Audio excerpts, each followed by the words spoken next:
Welcome to Fighting Irish Foodies. I'm Dolly Duffy, the Executive Director of the Notre Dame Alumni Association, and I can't tell you how excited I am to be here with all of you, and especially with our guest chef.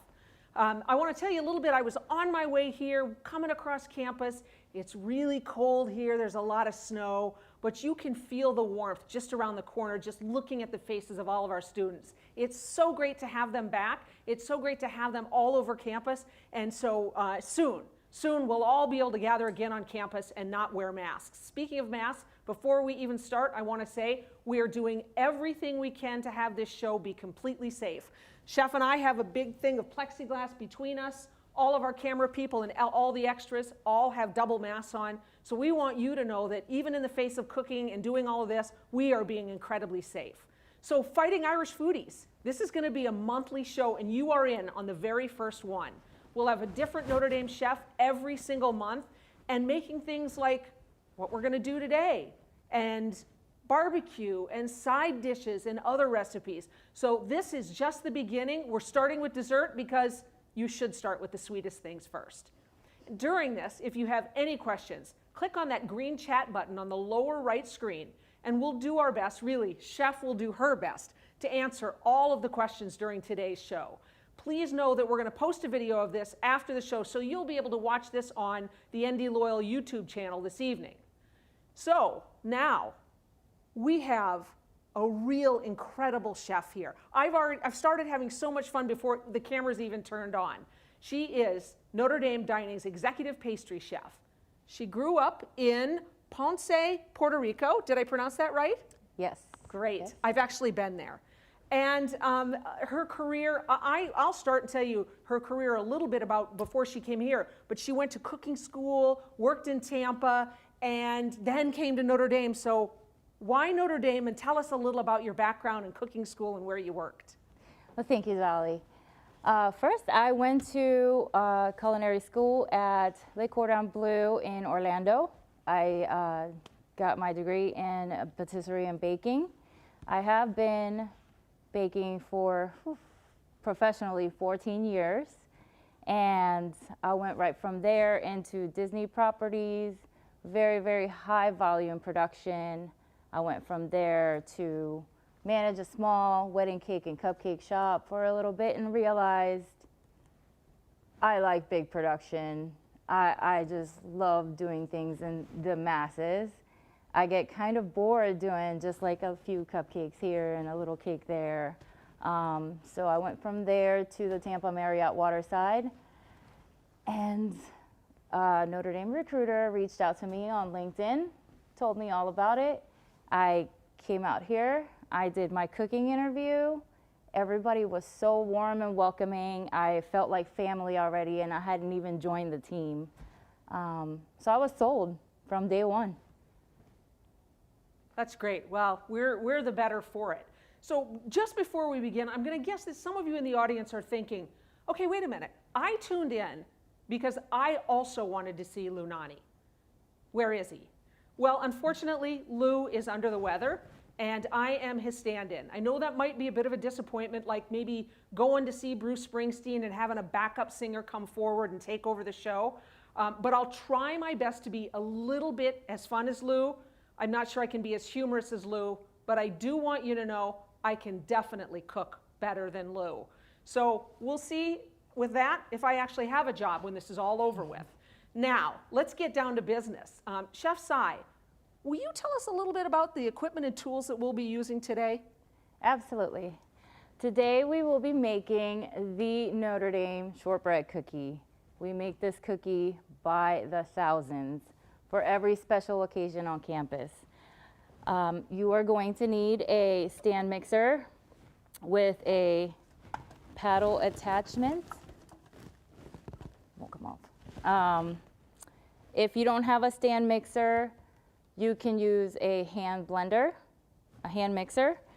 We need rubber spatulas, a microplane if you are going to use any sort of orange, lime, or lemon zest, scissors, measuring cups, and spoons, a rolling pin, A little paring knife just in case you need it, and of course your cookie cutters.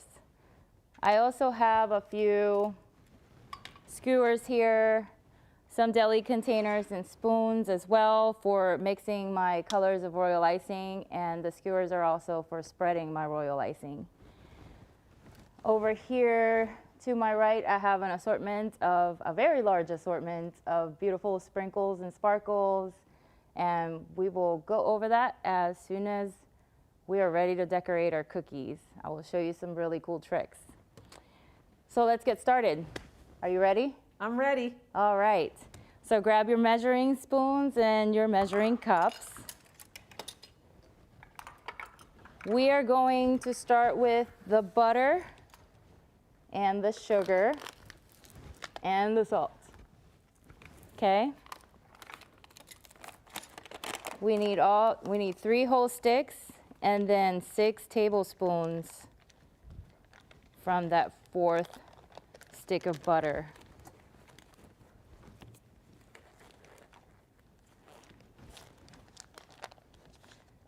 Have you made shortbread cookies before, Dolly? I have, but I am reasonably sure that they're not going to taste anywhere near as good as what we're going to have today. These cookies are pretty awesome, trust me. I'm sure anxious- many of you have had it if you've been to the Christmas party at the main building. That is one of our largest production days for cookies. Doing okay over there? I'm a little slower than you, so while I'm opening this one, Chef, tell me, this is just regular butter right out of the store, right? Yep. But it's unsalted. What if I only have salted? Does that mean I don't have to put any salt in it? If you only have salted butter, you can use that. I would just cut back on your salt in the recipe by half. So my 3 sticks of butter, you'll catch up. My 3 sticks of butter are in there plus the 6 tablespoons. I am going to measure out 1 cup of flour. Okay. Not flour, sugar, I apologize.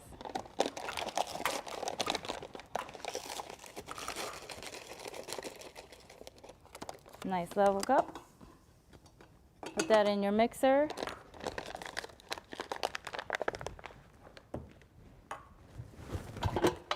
You lift up your bowl once you're ready and get it going. So it is very important when you're making this dough that your butter is room temperature. If your butter is too cold, your dough is going to be too stiff and you'll have a hard time working with it and getting it to be the correct consistency. What we're looking for here is a nice pale yellow, light fluffy, like really light yellow pastel Easter color. And in just a few minutes here, like maybe a minute, we will be ready. If you forgot to take your butter out of the refrigerator and by the time you need to make your dough, you can actually pop it in the microwave for just a few seconds at a time to soften it up. It's just really, really important that that butter is nice and room temperature, soft as you can get it without being melted. Sometimes when I put things in the microwave to soften the butter, a little bit of it melts. Is that okay? It's okay, but not too much. Okay. I would just give it 10 seconds at a time.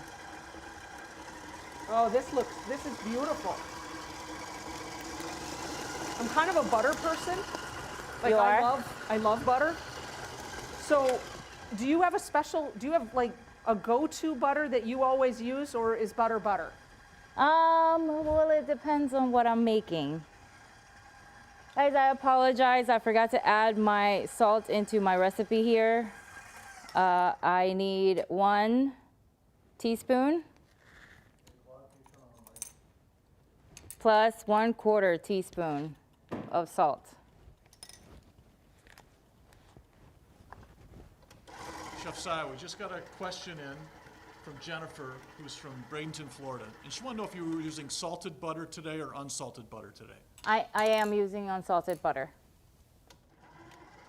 If you only have salted butter, you can cut the salt in the recipe by half so that your dough is not too salty. Chef, did you say 1 1/4? Yes. Perfect.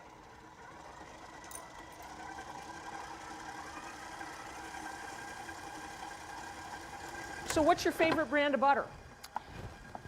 My favorite butter, it depends on what I'm making. If I want something to be really nice and buttery, I will use European butter, Foie Gras, but it's really expensive, especially if you're making a lot of cookies. I prefer using it for laminated doughs, like when I'm making croissants or Danish, brioche. You'll get the best butter flavor from that butter. So, can we see how light and fluffy my butter is? How's it look? It looks good. We could probably go just like a little bit longer, but we'll have it mix in while we measure out the flour. And by the time we're done measuring out the flour, the butter will be ready. Okay. Chef Sy, another question just came in from Westminster, California. The question is, can we use stevia and almond flour? If so, what would the measurements have to change in the recipe? You can use stevia according to the replacement that it tells you on the package. I don't remember if stevia is 1 for 1. But when it comes to the almond flour, I would not replace almond flour with a regular all-purpose flour. You can get, Bob's Red Mill makes a great all-purpose flour that's gluten-free. You can use that. If you replace the all-purpose flour with almond flour, your dough is going to spread and it's not gonna come together properly. Almond flour has too much fat in it, so it's just, the consistency is not gonna be right. It's not going to bake properly neither. Okay? Great. Okay, so we're doing 3½ cups.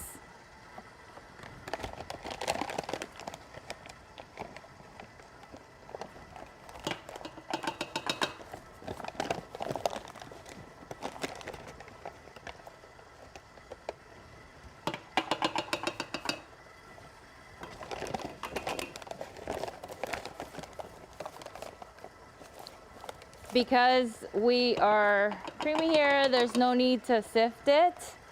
You do, however, want to work rather quickly so you don't overmix your dough. You can put it on low so you don't go over. Chef Sy, another question just came in from Kristen in Concord, Massachusetts. Her question is, would non-dairy butter work? Non-dairy butter will work, yes.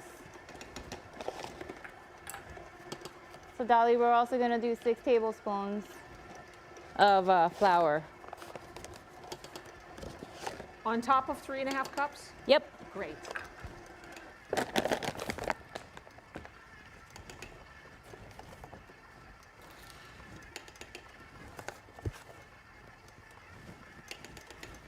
Okay, so next,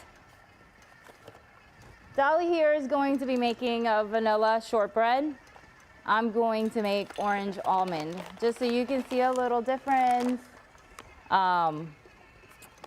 These are delicious. You can add ginger to this, whether it's grated or ground. You can add cinnamon. The recipe, depending on how spicy you want it, how much flavor you want in it of that spice, you can add ½ to 1 teaspoon of whatever special spice you want to add to your dough. So I am adding just 1 clementine zest worth here. And Dolly, you are going to do 2 teaspoons of vanilla extract.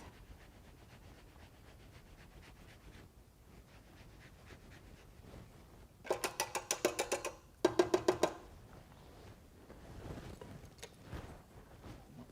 phone went dead. Can you turn my mic back on?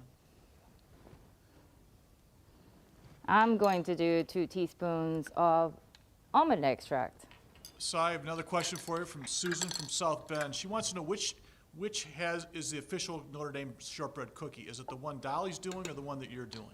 The recipe that Dolly's doing with the vanilla extract is the official Notre Dame cookie. I just wanted to make something fun and different flavor, just so we're doing something a little different. Add some spice for Valentine's Day. And you're kind of spicy, so that's perfect. Yeah. Okay, so you're just gonna mix that until it's incorporated, and then you're gonna stop.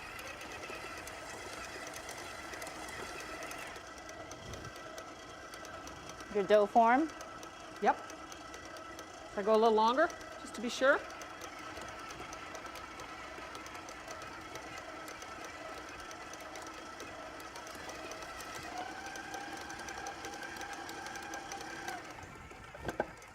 I think my butter might have been a little too cold. So what are you doing there? Huh? I'm just scraping the side of the bowl because I have butter that came up the sides and it's not getting incorporated into my cookie dough. Okay, I did too, so. We'll just get this cleaned up here.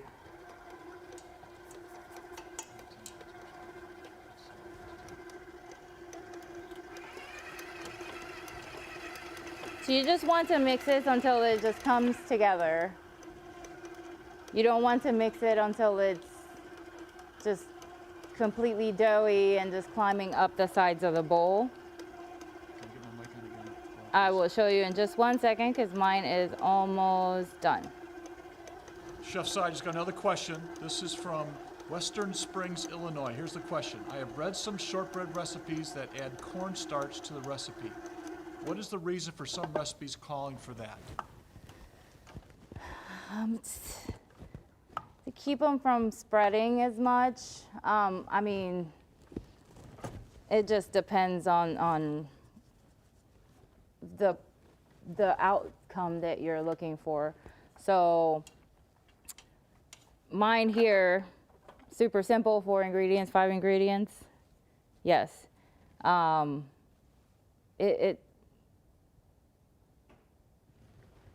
It doesn't really, I don't like adding the starch to it. I think it adds like a powdery, kind of dry flavor.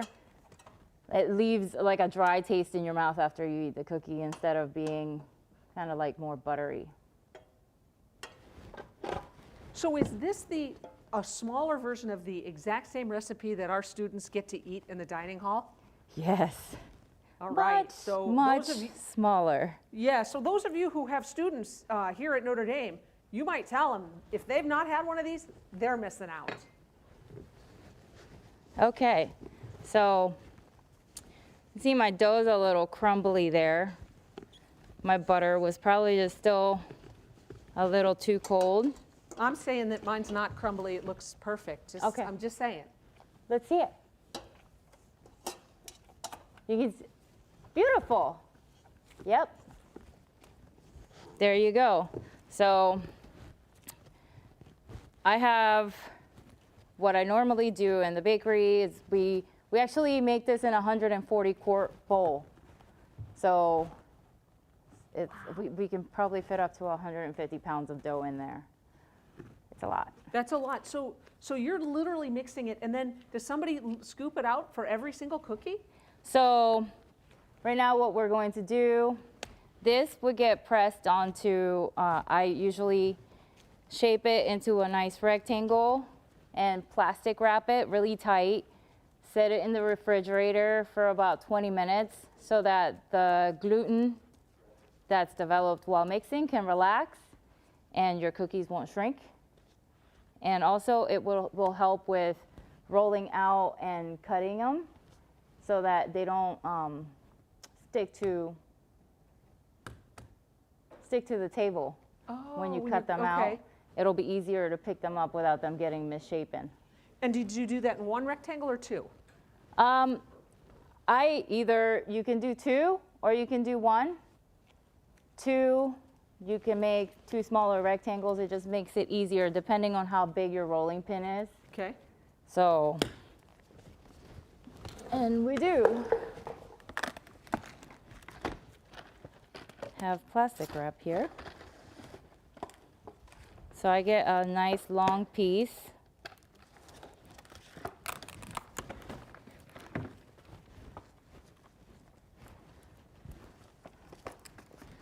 Set my dough in it. Wrap it really tight.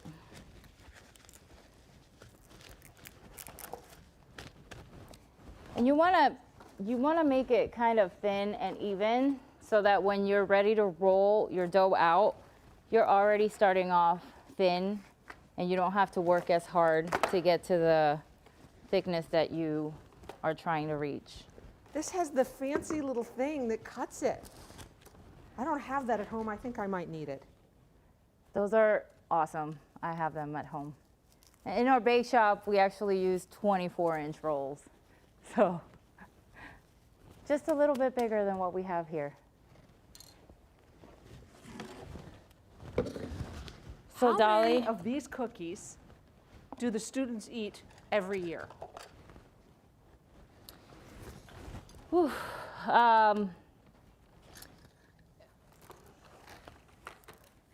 A lot. a lot. Last year's numbers are a little weird because of the circumstances, but 2019 it was somewhere around 32 to 35,000 cookies. Wow. It's a lot. So through the magic of TV, I have some dough ready here that has been resting. I like putting it on my cookie sheet because it's just a nice easy vessel to put into the refrigerator. You don't have to worry about the dough breaking or splitting in half. So I'm going to unwrap my dough.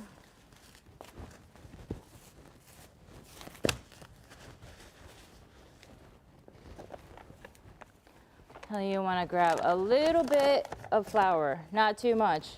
So whenever you're making anything that you're rolling out, you do not want to overflour your surface. Do not put too much flour underneath. Do not put too much flour on top. It can actually change your recipe and change the texture of your cookie. So you just want enough to for the dough to not stick to the table. So here we go. Are you ready? Yeah, I'm ready. All right. So I have a piece of parchment here, and I have my cookie sheet. I have some cutters.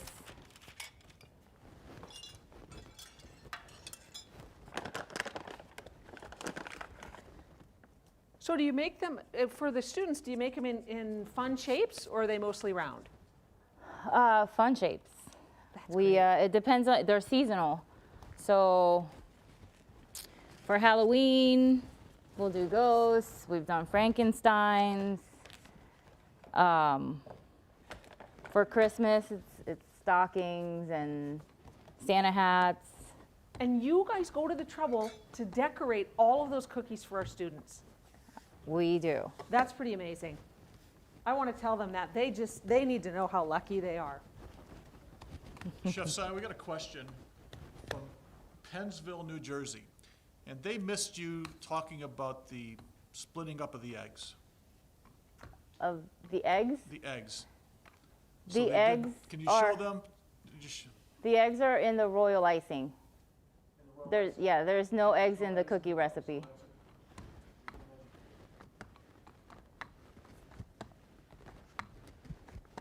So I want to roll this out to about a 1/4 inch thick. If you want thicker, chewier cookies, you can leave them thicker. They'll be a lot softer in the middle. If you want to make them super thin because you like thin, crispy cookies, you can roll it out thin. They will be harder to work with and they'll break easier. The 1/4 inch is kind of like the happy medium. And they're nice and easy to work with. And they're like the perfect texture to me. That's exactly how I like them. Does any rolling pin work? Yes, in the bake shop, we have an actual like big machine that sheets the dough out for us. So we don't really have to do this by hand. Any rolling pin will work. You want to make sure your rolling pin is really nice and clean and smooth. So if you have a wooden rolling pin and it's got gouges in it, your dough is going to get stuck in there. So if that's the case, you may want to think about replacing it because it's actually not very good. Okay, so while we're rolling this out and we're doing all this, and I'm realizing your incredible expertise, I wasn't surprised when we all learned, that you won a huge food competition recently. Huge. Like they flew you out to California, huge. Mm-hmm. Can you tell us about that? Absolutely. So, well, first of all, I've got my dough just about ready here. I'm gonna start cutting out my shapes and putting them onto my cookie sheet. I have kind of a small cookie sheet here, so I might not end up fitting the whole 24 cookies that this recipe will make in there. And also, Dolly and I have a little bit less dough than your recipe is going to make at home as well. The amount of cookies you get out of a batch also will differ on the size cutter you use. If you use a big 4-inch cutter, you're not going to get as many cookies as you would if you use smaller cutters, and obviously vice versa. Food Network found me on Instagram, and they started talking to me about the show. They told me about it. I went through a series of casting calls and interviews, and I got on the show. They had me basically make some like spooky treats as like an interview. So I did a gooey eyeball. I did like a white chocolate shell, but I painted the mold to look like a zombie eyeball. And I did white chocolate mousse inside with a cherry center so that when I cut into the eyeball, it kind of actually oozed. And then I had to do a Halloween themed cake. And I did a Nightmare Before Christmas inspired cake, which I actually have posted on my Instagram, so if you want to check it out, it's Chef Sinai. Okay, so before I fully and completely embarrass myself, right? Because yours are popping out and mine are breaking. What am I doing wrong? So these right here with the X's and O's, like the double cutters like this, they're a little tricky to work with. So when you push down, like use the flat side of your hand, like your whole hand flat, push down and give it a wiggle. Okay. Like with your hand flat on the cutter. Right. And then you pick it up. And then most likely it's going to give you a little bit of a hard time getting it out of the mold, so you can use your skewers to get your shape out.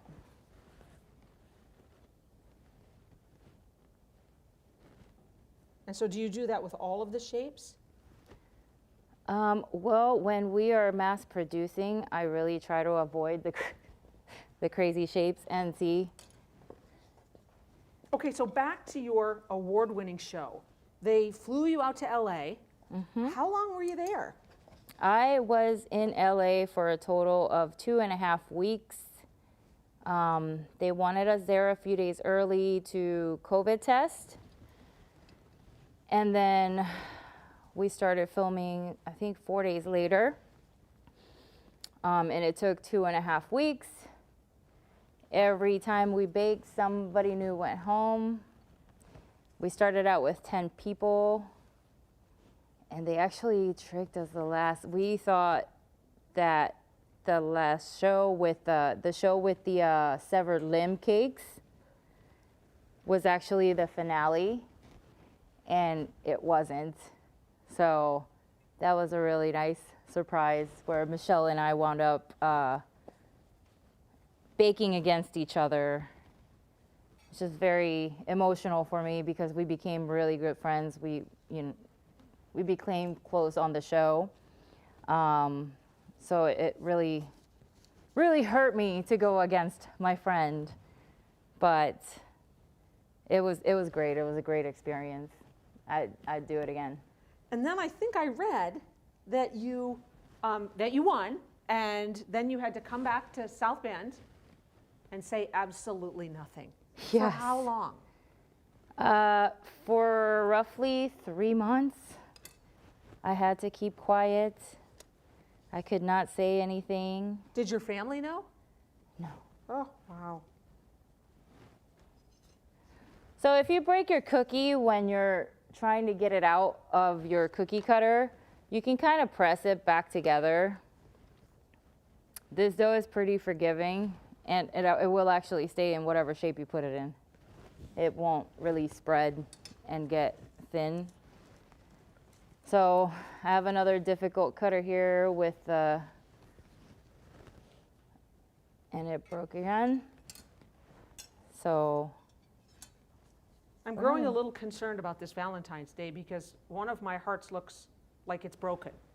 It's a little bit cracked. you can push it back together a little bit and just smooth it out. And it will be just fine. Perfect. You can also take. You didn't say anything until the show actually was on, and they were announcing it. Right. Oh, And I'm still hearing about, somehow people are still catching up on the show. So I've gotten messages still from people saying, I can't believe your reaction. You were so surprised. You really didn't think you were going to win. Well, to be honest, my competitor, Renee, had won majority of the challenges. So I thought, I thought she was going to take the win. When they called my name, it was a very, very, very emotional moment. Dolly, we just got a question from Lou from South Bend, and he said he thought you would be better at this. tell him I'm learning too. Tell him we hope he feels better soon. Yes, Lou, I hope you feel better soon. Yep. So, you will have scraps after cutting out your cookies. You can reuse it. This is where it also comes in and not using too much flour when you're rolling out your dough. You do not want all the extra flour getting kneaded back into your dough, and you actually don't want to knead it. You just want to gently press it back together. Plastic wrap it again, stick it back in the refrigerator for a little bit to let it relax. Pull it back out and you can keep going until you've gotten all your cookies out. I wouldn't do it too many times over because your cookies will get tough. So when you put it back in the refrigerator for it to relax, how long does that take? Same, 15, 20 minutes. Great. Okay? Do you ever recommend drinking wine while you're making these cookies? Absolutely. And would you do red or white? Red. Okay. I like both red and white, but I am really on a red kick right now, so. That's great. Okay, so I have my cookies cut out. You can actually use, so you could see here what I did. I had some larger hearts and smaller hearts. You can use them to cut the centers out. You can actually leave some whole like you have them and cut out the centers in some. And you can put jam, spread jam on the ones that don't have the holes, and then stick the ones with the holes on top. And voila, you have a beautiful cookie sandwich. Chef Sy, we have another question on our live chat. It's from Zionsville, Indiana. The question is, can you use a Silpat to line your cookie sheet, or is parchment paper best? You can use a Silpat. It's not really gonna hurt anything. And it works pretty much just the same. For today's purposes, I had a smaller sheet pan, and I don't have smaller Silpats to fit them. Okay, Dolly, how was that? How do you feel about it? That was so much fun. Mine's a little messier than yours. I have a lot of practice. Yeah? Okay. Just practice. It's okay. So we're just going to wipe up our table. And get ready for the icing. I actually have some whipped up and ready here because it can take a while to get it whipped up. First tip, if you're using the same mixer that you just used to make your cookie dough, you want to make sure that you take your bowl and your paddle and give it a really good wash. You do not want any fat at all in your bowl or on the paddle, or else your icing is not going to come out. It will just stay runny and melt all over the place and will never set up if there's any fat in it.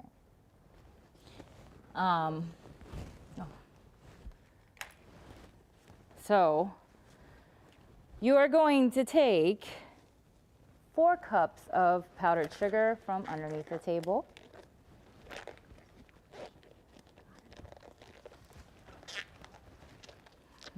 Your eggs.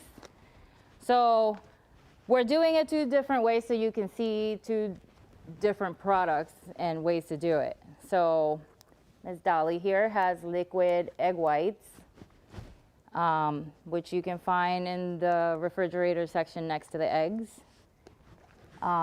They are pasteurized, so if you're really concerned about using raw eggs in your icing, you can use these and it is safe. You don't have to worry about any contamination. With the fresh eggs, however, I have a trick because through the years I've gotten to crack a lot of eggs. And I am blessed to say that I've come up with a good trick. Maybe I didn't come up with it and I saw somebody doing it, but I'm going to share it with you today. So normally when I'm cracking eggs, I have like 200 or 300 eggs to crack.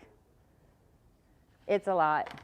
So I take at least 10, 20 eggs at a time. What else do you want? If your eggs need to be fresh for this though.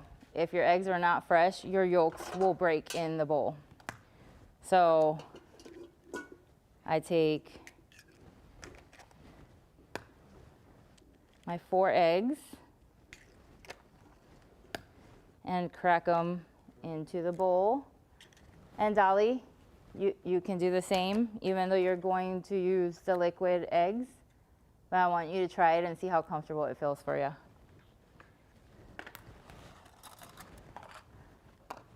So I have my bowl with my eggs here, and I have another bowl here that's empty. And I'm just gonna reach in and grab the yolk out, and boom, separated egg. So I don't have to bounce it back and forth on the shell and then break the yolk with the sharp shells neither. This is a much easier way to do it. So next time you have to crack eggs and separate them, you'll think of me. Are you watching this, Lou Nani? Just like that.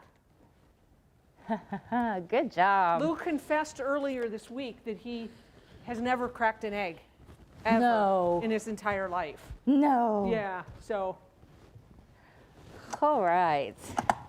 Lou, we gotta get you cracking some eggs. So I have powdered sugar here. I'm gonna do 4 cups of powdered sugar to a half a cup of egg whites. We're gonna get these into the bowl, mixing up on high speed. I have some icing already finished here so that you guys don't hear the mixer running for 10 minutes while everything's whipping up.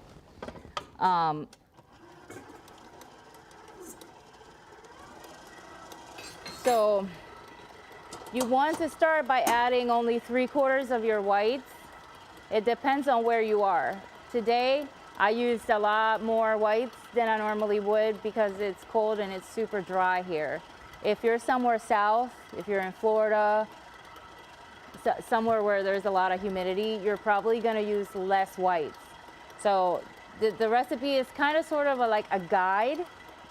So start with less and add more as you need it. Because you can always add more, you can't take it away. So I'm putting a half a cup? Yes. I didn't even know this stuff existed. Chef Sy, we just had another question. This one's from Houston, Texas. And they have the question about how long does the icing last in the refrigerator? Can cookies be iced tomorrow? The cookies can be iced tomorrow. The icing doesn't need to go in the refrigerator, especially if you are using the liquid pasteurized whites. You don't have to worry about putting it in the refrigerator. However, if you're going to decorate tomorrow, you'll need to put your icing back on the mixer and re-whip it. Because basically what we're doing is incorporating air into the whites and the sugar. So as it sits, the air will start escaping the mass, and you'll end up with a soupy icing again. So it'll need re-whipped.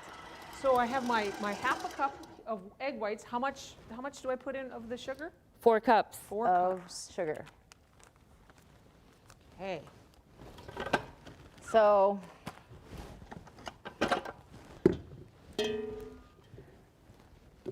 this is my icing here.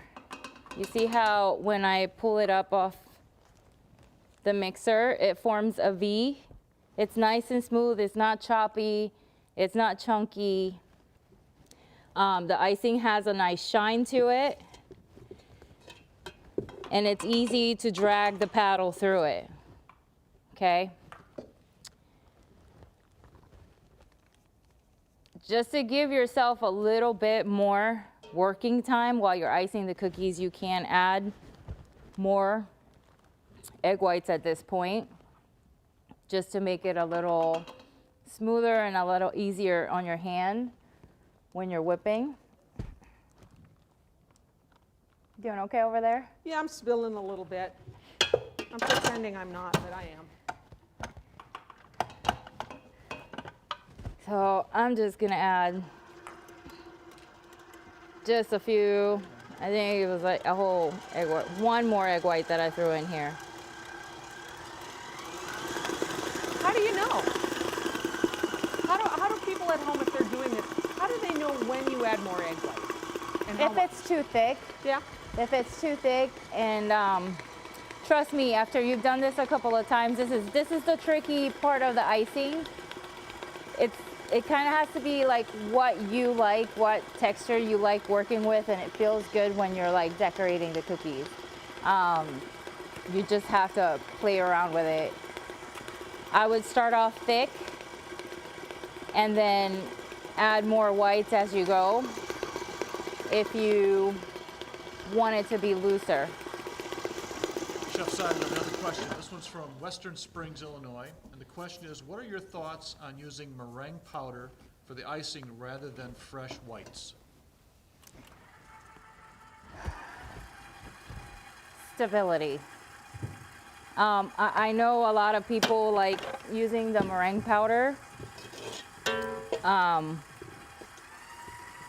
I find it really hard to work with, honestly. And the icing comes out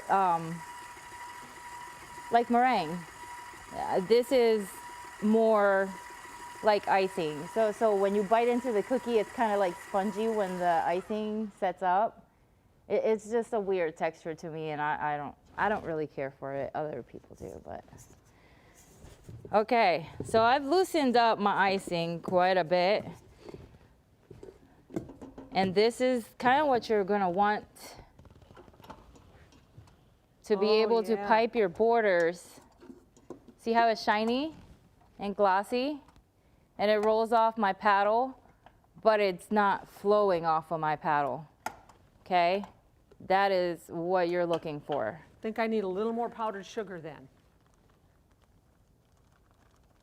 Okay, Yours is beautiful.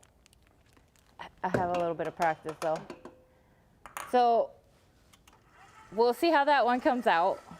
Normally, that's why we want to start with less and then add more as we need it.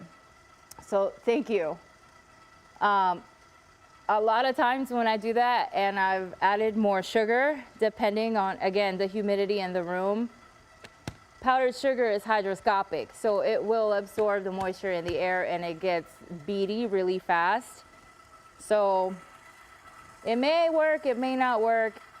If anything, it will be a great example. Normally you don't want to add the sugar after it's already mixed because it will beat up and you'll have little balls of sugar in your icing. So what you want to Is do it is smooth? just start with, yeah, it's a little bit, it's still a little runny, but it's better. It can take a while to whip it up too.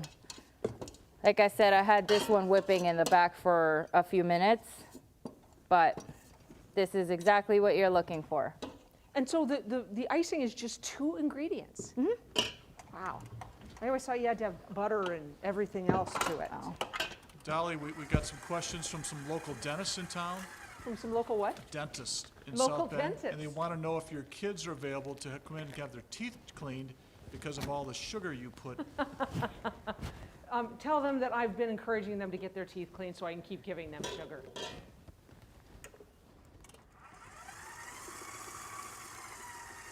Okay. Royal icing sets up hard, and especially like here with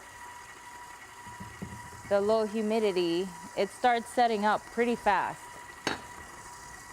So you want to work quickly, separate it into different containers so you can cover it. Can I get a wet towel?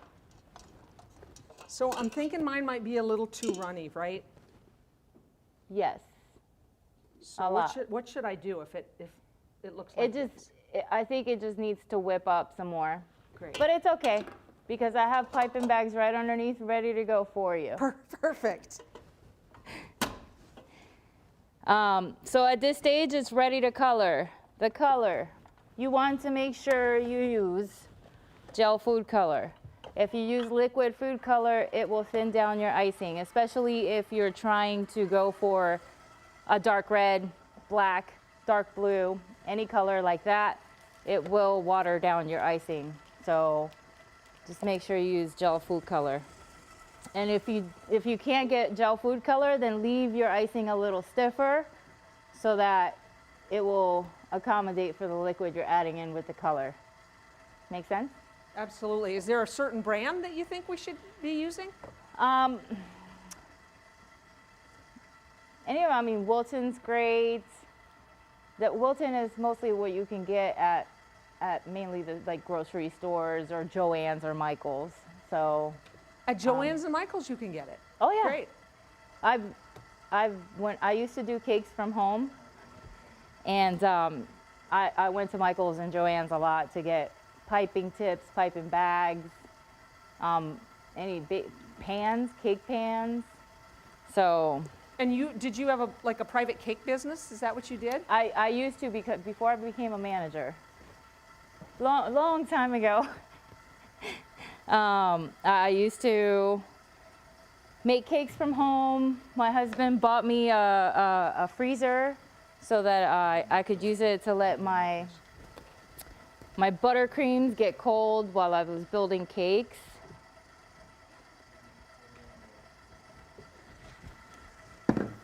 So I have leftover icing here, right?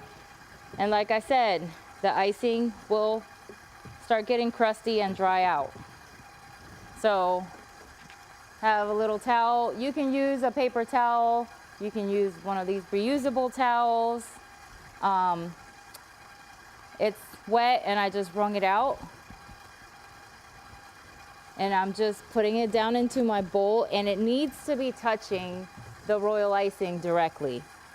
If it's not touching the royal icing all the way around, you're going to get a crust. And most likely it will go into your piping bag and get stuck in your tip, and it won't be able to, you'll have a hard time getting your icing out while you're trying to decorate cookies. Oh. So, Chef Sy, we have a quick question for you. This is from Facebook Live, and it's a gentleman named, or it's a person named Don Eckhart. Is there a difference in placing cookies on parchment paper versus directly on metal cookie sheets? yes. So depending on the type of cookie sheet that you're using, specifically like if you're using anything like these sheet pans here, they're not non-stick. The cookies are going to stick to your sheet pan. So you want to use a Silpat or parchment paper to keep from sticking. Also, matter of preference also, because sometimes, you know, you have kids at home, they do your dishes. Sometimes they don't get everything off. You know, so it's also to keep, you know, whatever gunk might be stuck to the sheet pan. Even the Teflon from nonstick sheet pans will come off on cookies sometimes. If it starts bubbling and you don't notice, you'll end up with the nonstick coating on the bottom of your cookie.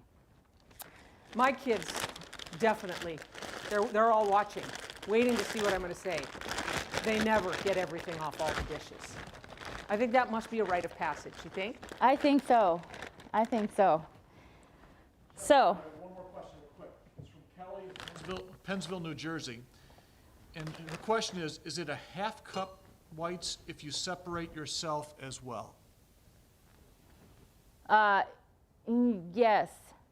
Start with 3 eggs and then add the 4th one if you need it, or if you want to measure it out, go ahead, but just start with 3 and then add a little more as you go, so you don't end up with an icing. You don't do what Dolly did and have to then throw a bunch of sugar back in to make it look good. So at this point, I like to use deli containers because they're easy to work with. I take my little towels, like these are like handy wipes. You can cut them in pieces, and as you go, you color your icing. You can put the towel directly touching it. And when you're ready to load your piping bags, everybody gets Chinese takeout, right? So this is like one of my saving graces. I love to reuse. So I save all the all of them. I save all the containers from Chinese takeout. So the big ones are actually big enough that you can put the piping bag inside of it, and you can pour the icing right into it. Like it's like a little cup, and it helps you. So if you've ever tried to load a piping bag and have icing running down the sides of your piping bag, and it just makes a mess everywhere, that helps you and keeps you from making a mess everywhere. I've done this a few times, so I'm pretty good at not making a mess.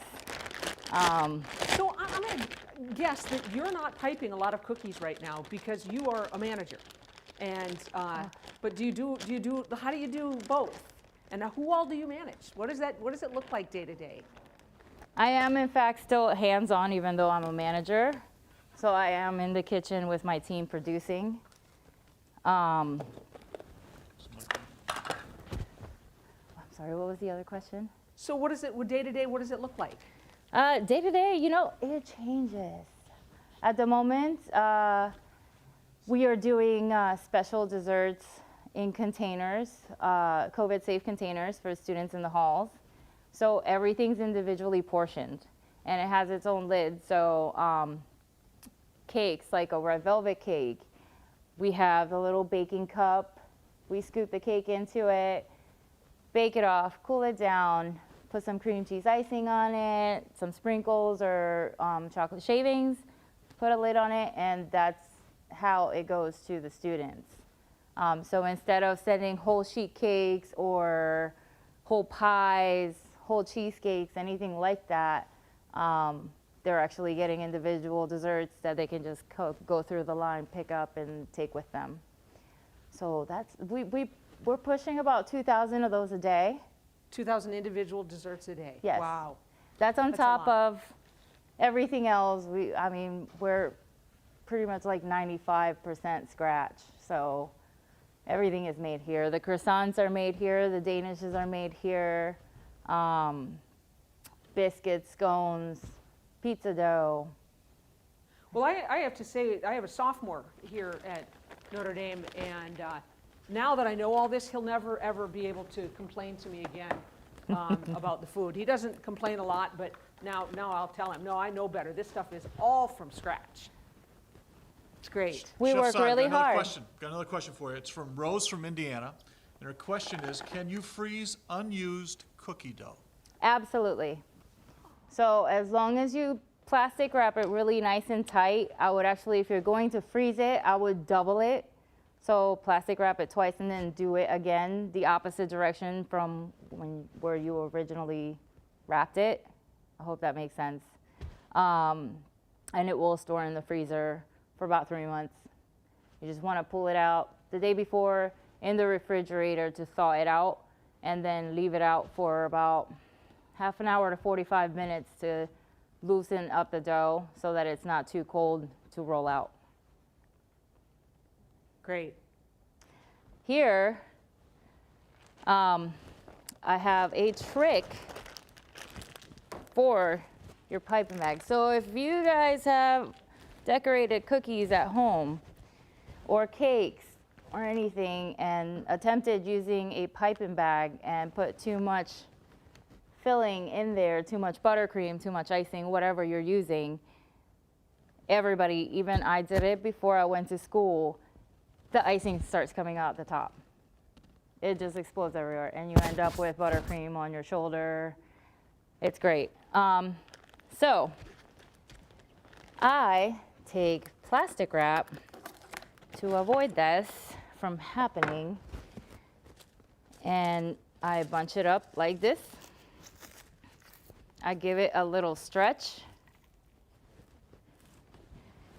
and then I tie my bag. Brilliant. And you can actually use like a skewer to loosen it up so you can refill it, so you don't have to keep using different bags. So you can loosen this up, but being that it's plastic wrap, it's not going to come apart and open up on you, and you can squeeze on it and it's not going to come out of the top. It's a good tip. Okay, All right, what's are we ready? next? Are we I ready think to we are. decorate? Okay, so for our transition, I have a question. What's the craziest thing you've ever been asked to make? Whew. I mean, I have a request going right now. It hasn't come to fruition. I have a request for a 3-dimensional French horn cake for a student that graduated from here and was in the band. So Wow. that's a good one. Other crazy things. So for the stadium grand opening,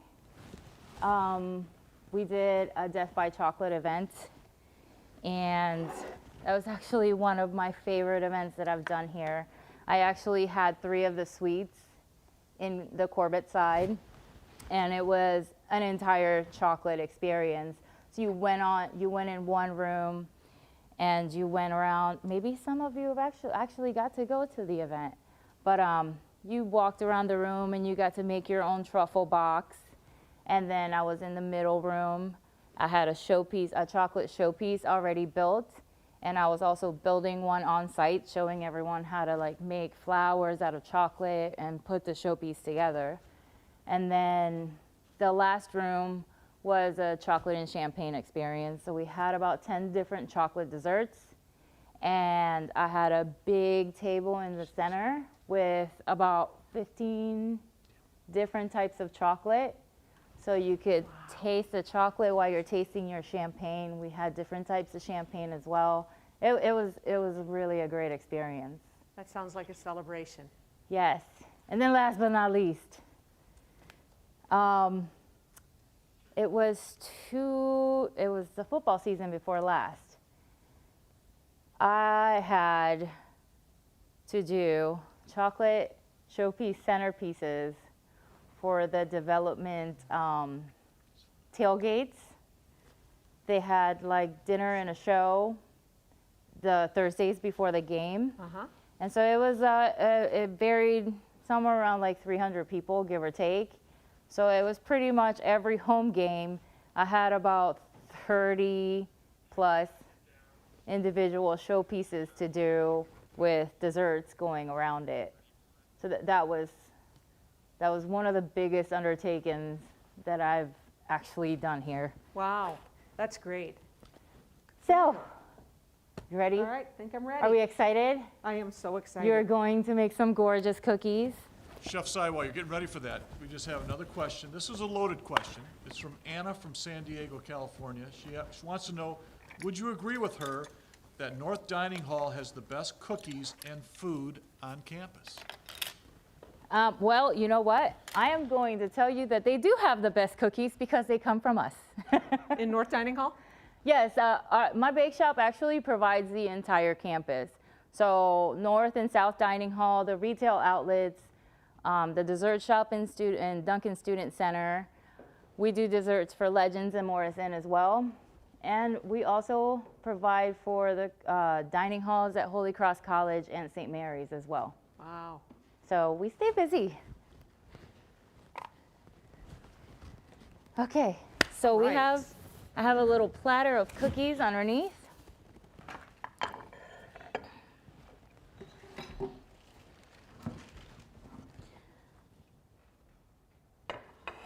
I apologize, I skipped a step, guys.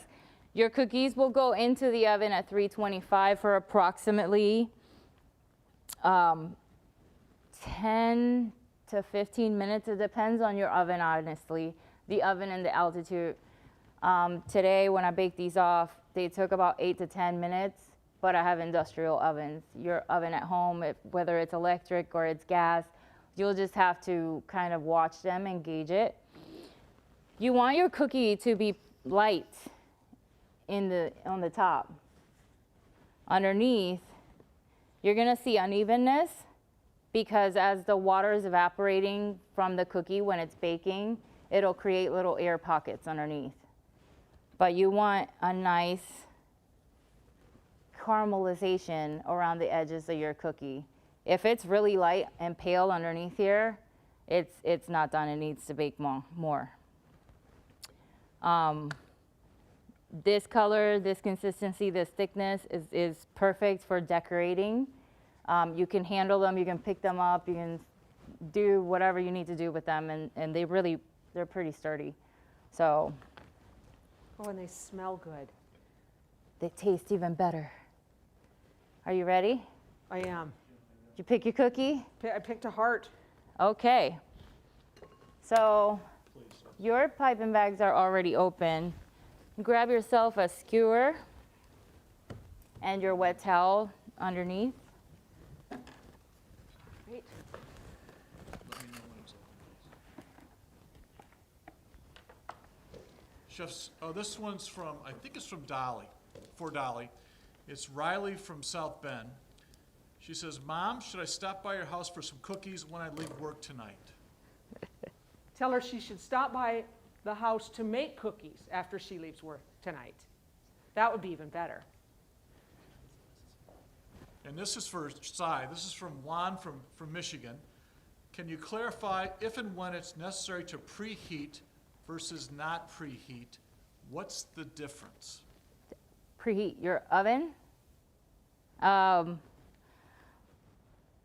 when you're baking anything, you really want to preheat the oven always, because your product will take longer to bake.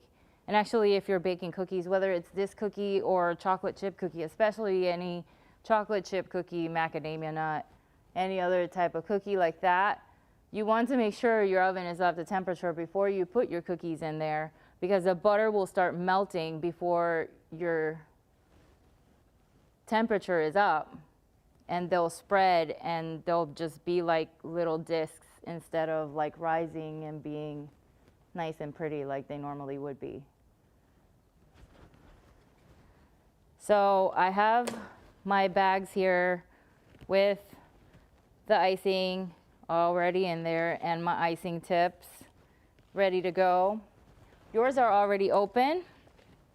So if you're having a hard time squeezing out the icing from the tip, you can take your little skewer and poke the hole and it'll open it right up. As doing it at home too, as the bag sits, the icing on the tip will set up. So you can just use a wet towel or your skewer and just poke it through and you'll be ready to go.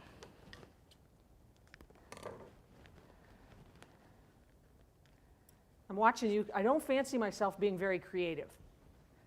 And I'm going to bet that you have a lot of creative pastimes that you do even when you're not making food. I do, actually. Do you? What would one of them be? My plants. I've recently figured out that I have a green thumb. So last year my garden was like really successful. I had a lot of tomatoes and cucumbers. So I actually have a passion for that. I collect succulents. So I'm crazy about cactus and succulents and stuff like that. I also crochet. Wow. And at one point, I was making jewelry as well.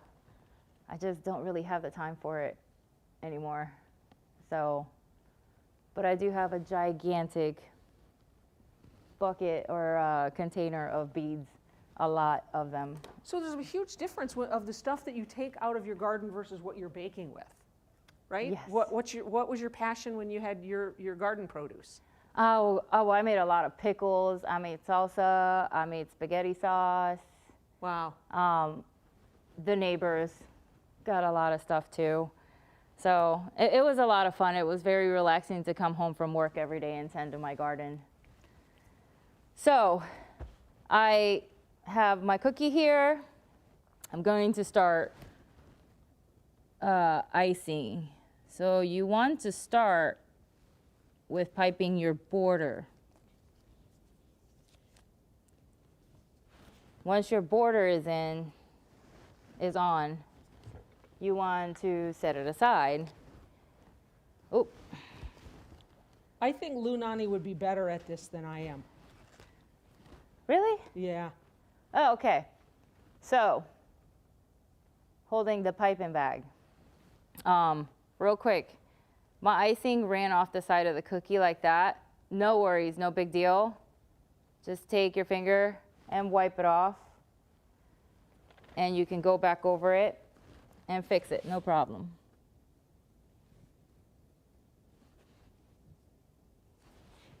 Okay? So, when you're holding your piping bag, you want to hold it like this so that you have control over what comes out of the bag. When you're holding it like this, it's kind of hard to control where the icing's going and how much is coming out. When you hold it like this, you can apply a little or a lot of pressure. So right now I'm doing light pressure because I only want a little bit of icing to come out, just so that I can do my outline.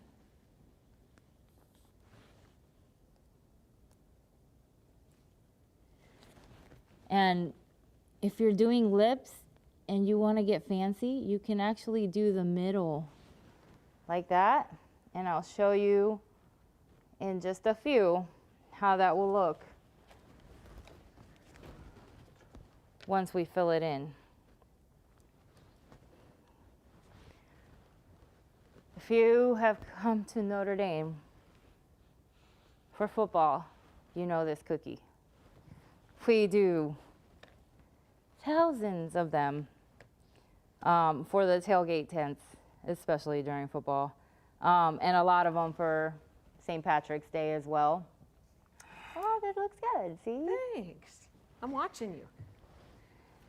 So, And we often do cookies, beautiful cookies that I know you guys do for Football Fridays at the Eck during Yep. football season. Yep. On that Friday. So come by and have some cookies. so as I'm piping my icing, again, I'm controlling how much is coming out by how hard I squeeze.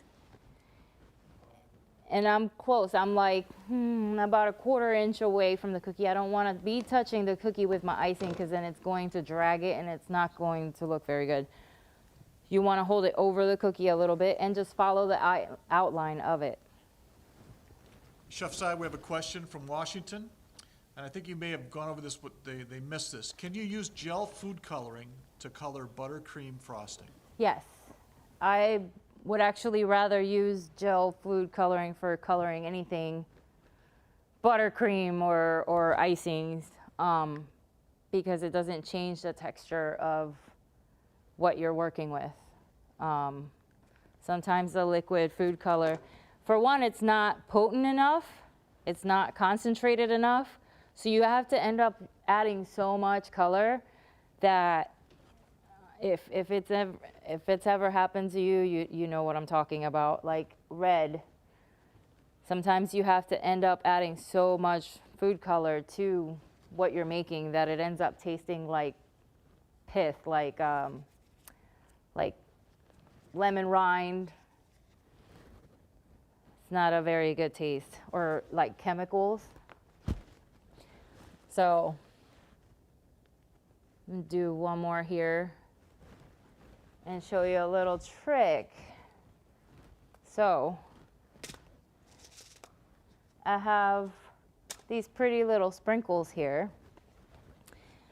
I love little mixes like this. It's like the shimmer and glitter and stuff like that. It's like some of my favorites. So I'm going to pipe my outline.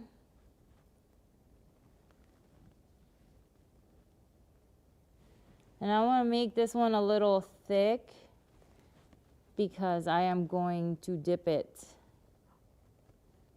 into the sprinkles. So if it's really not artistic, can I hide it and pretend like I didn't make it over here? So this one that you have here, This one.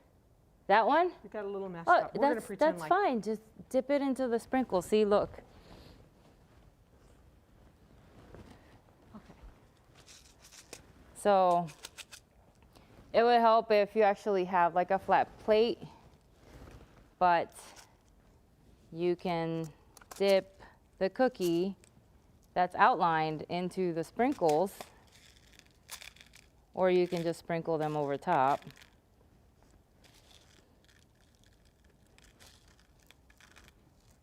These are very forgiving. Yeah. Gotta love sprinkles. See, so now I have a sprinkle border, and I can go behind and fill it in with icing. Chef Sy, we have another question for you. It's from Illinois, and the question is, it looks like you did not use a coupler with your tips in the bags. Is this an easier way to set up the bags? So I do have a bag that does not have a tip. These have tips, they're just plastic. I have some metal ones in here as well. You can not use a tip. Just start small and then go bigger as you need to. So for outlining, you want to cut a really small hole. If you feel not enough icing is coming out, then cut yourself a bigger hole. But again, you can start little and then go big because you can't go back. You'll need a new piping bag. You're a pro over there. Thanks. Well, it's great to have somebody teaching me and all these great ingredients. Okay, So Oh, much this one's fun. Not so, one of the hearts is not so pretty, but Let me see. Oh, that's gorgeous. so I also have some conversation hearts here. Joann's and Michael's, like during the holidays, they'll have like little pressure decorations like this that you can get. And they're super fun for doing stuff like this. Isn't that cute? Oh, I love that. And then a couple of questions, right? So I have these little flowers that look plastic, but they're not, are they? They're rice paper. They're rice paper, so they are edible. Mm-hmm. And what about these little ones that have, I don't know if you can see them, they've got Little sugar. designs. Yeah, is it all sugar? Mm-hmm. It's And all sugar. finally, these are just real rose petals. Yes, they're dehydrated rose petals. So you can use any of this to just create yourself a little work of art. See, I have my little hearts there. I can put little flowers on it. We'll use these in a second. So I don't know if you're able to see very well at home, but my icing is starting to get dull. That means it's created a crust. It's not as fluid anymore. Obviously, if I touch it, it's going to drag. It's going to get messed up.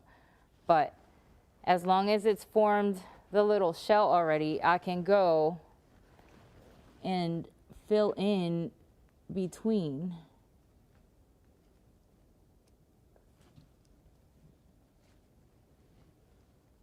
And fill the center of my cookie.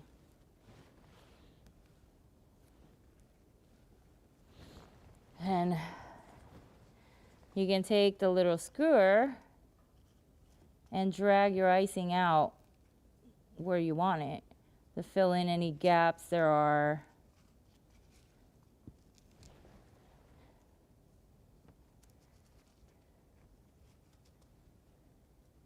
And you can just swirl it around like this.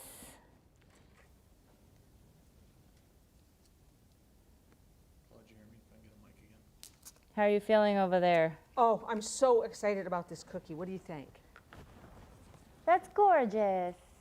So you could take a little bit of icing and do a little dot in the center so it glues the flour down. So that I For don't it. just leave it float? Mhm. Okay, perfect. Chef So- Si, we have another question for you. This is from Mark and Lisa from Tacoma, Washington. They're apparently having fun watching the show, and they want to know, what is the best liquid to dunk these cookies in? Is it beer, Guinness, coffee, or milk? Oof. How about coffee with some Bailey's cream? Yum. Yes, I think that would be perfect. So, this wasn't in your shopping list. I just wanted to show you. It might be difficult for some of you to find. You can get it on Amazon. But if I could literally put glitter on everything, I would. I would seriously put glitter on everything. So I have some edible gold glitter here. See how? Oh, look at that. That's great. And so you have a silver one, and yours looks like, like Michael Jackson's glove. It's like And a that's disco all ball. edible. It's edible. Oh, Yep. I So gotta I'm use just this. going to dip my knife in here and just lightly tap it. And now I have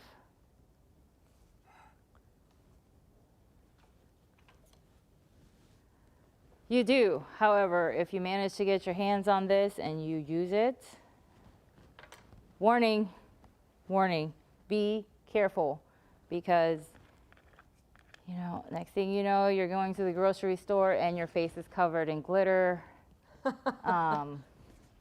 because it does get everywhere. It's just like craft glitter. I've left work sometimes and I have glitter in places I wouldn't even have thought that I would have glitter. So there's a lip. Let's do a shamrock. Do I heart ND.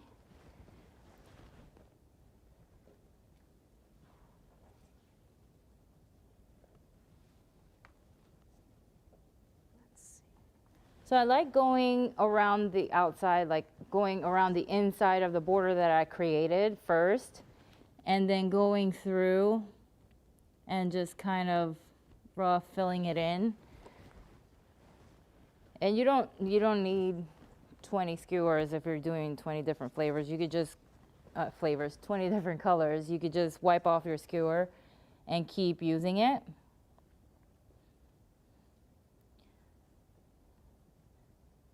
I think it may have gotten missed while I was doing the lip, but I will show you in just a second.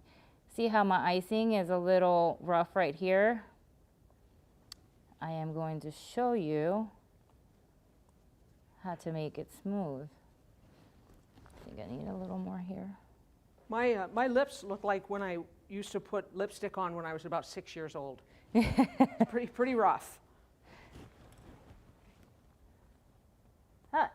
Okay, so take them, and actually if you put them on your sheet pan, plate, whatever, it's easier than trying to do it with your hand. But if you just tap them a little, it will go back down and smooth. You might be able to just pinch the sides of the lip and just kind of like give it a little love tap. Oh, it's already working. Yep. See? So now once my icing has a crust on it, I will be able to do a little navy ND. And actually, I have these little hearts here as well. So for the heart, I am going to put this one right there. And when it's ready, the heart will already be glued on. I can pipe the eye and the ND on there as well. Chef Sy, we have another question. This is from Kelly from Wisconsin. She wants to know, how do you store the cookies? Should they be refrigerated after decorating? You do not want to put these cookies in the refrigerator after you've decorated them because the icing will absorb the moisture from the refrigerator and it will get gooey and start bleeding and running together. And it will actually make your cookie not so good. It'll make it gooey and soft, and it will just mess it up. Good. So we have a second question. This is from Christina from Newport Beach, California. She says, I love these cookies. Thanks for sharing the recipe and your tricks. My favorite Notre Dame cookie is the basic chocolate chip. Do you use a secret ingredient to make those so addicting? No, it's just a chocolate chip cookie. By the thousands. No, it's just in mixing. If you have a good old chocolate chip cookie that you like to use, you want to throw some different flavors in there. Try replacing half of your sugar with brown sugar. You'll get a nice different flavor profile, and to me it's a lot better. But we just use regular sugar, butter, flour.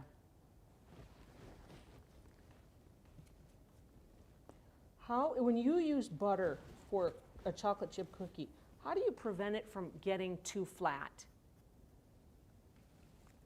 The cookie? Yeah. Seems like when I make cookies with all butter, they flatten out more. Am I not putting enough flour in them? Your dough is not cold enough when it goes into the oven. Oh. So either your dough's not cold enough when you put it in the oven, your oven's not to temperature, or there's not enough baking powder, baking soda in your recipe. Okay. I'll start experimenting with that. Or maybe you just need a tiny bit more flour too. There's numerous reasons why this may happen. So, okay. So I have this little sugar glitter. This is edible as well. It's just little sparkles. I love using them. You have red and purple over there. So I just like sprinkling them over. And look at that.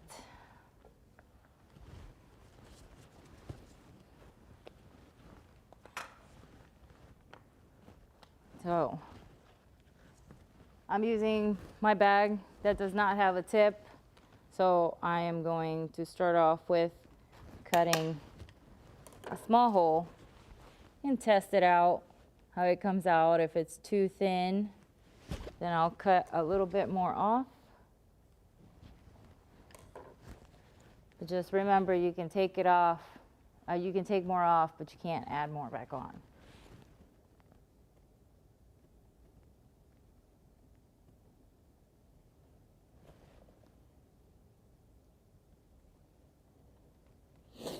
I hope everybody's having a good time and learning something.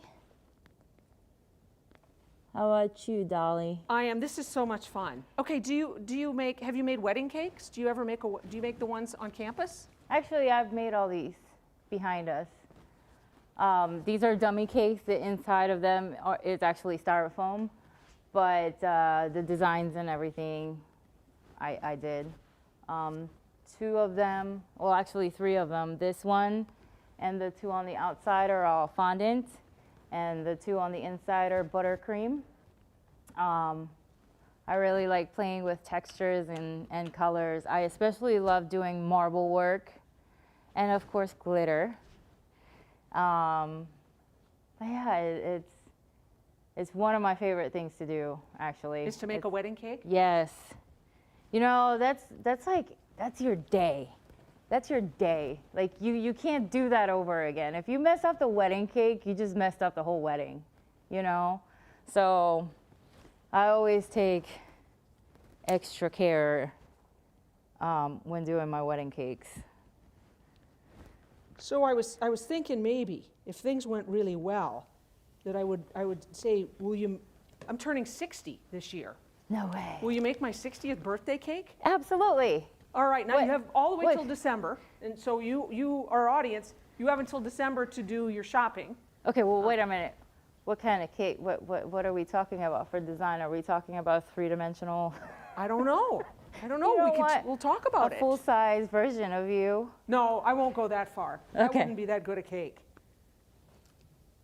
Absolutely. Chef Si, we're bumping up against our time block, Okay. so we'd love you to show off some of your cookies, and then we'll get ready for our next Fighting Irish Foodie show. Okay.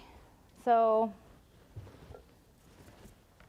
I actually made up some little treat boxes here. You have one over there to take home as well. Yay. This is just a really cute idea that you can do for Valentine's Day, family, friends, husband, wife, boyfriend, girlfriend, anything, anyone. So I just have some cookies in here, some different chocolates, chocolate-covered strawberries. I threw glitter in there. And it's in a little heart-shaped box that I bought at the store. And it makes a great gift. It's delicious. And the strawberries have a little bit of glitter on them. They're beautiful. Yes. Like I said, I just love putting glitter on everything. That's great. Can you see it? Well, I'm sad that we have to wrap up. This is so much fun. Thank you. Absolutely. I had so Really, much fun with you. Really enjoyed us and this, and I hope that you all enjoyed it and you learned as much as I did. Excited to tell you that our next show is Thursday, March 11th, same time, 2:30 p.m. And the Notre Dame chef will be, the drum roll, Josh Marin, the executive chef at Legends. And he's going to be creating a special St. Patrick's Day meal. So you'll have plenty of time between March 11th and March 17th to learn how to make this and maybe even practice a little bit. So thank you so much for being here, Chef. Thank you. Thank you. Take care. God bless, and go Irish. Go Irish.